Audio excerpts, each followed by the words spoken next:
আজকে তো আনন্দের দিন, খুশির দিন, সবাই আমরা আনন্দ করবো। উমর বললো, ভাই আমি তো সুসংবাদটা পাই নাই, আপনারা মনে হয় পাইছেন। কারণ আজকে যে ব্যক্তি রোজা রাখলো তার জিন্দিগির করে আল্লাহ মাফ করবে, এই সুসংবাদটা আমি এখনো উমর পাই নাই। যার কারণে আমার ভয় হচ্ছে এই সুসংবাদ আমি পাবো কিনা, যার কারণে আমি কাঁদতেছি।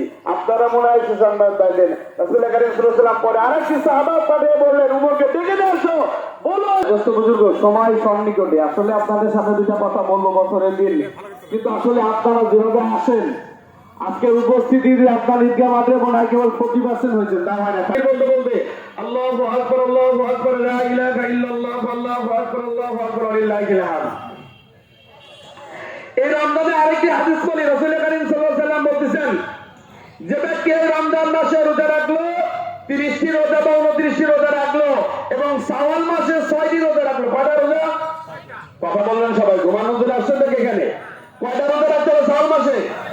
রাসূল কারীম সাল্লাল্লাহু আলাইহি ওয়াসাল্লাম বলতে, এই রোজাগুলো যে ব্যক্তি রাখলো সেজন্য সারা বছর রোজা রাখলো। বলেন সুবহানাল্লাহ। কি হবে? আবার একটি হাদিসের ভিতরে আসতেছেন,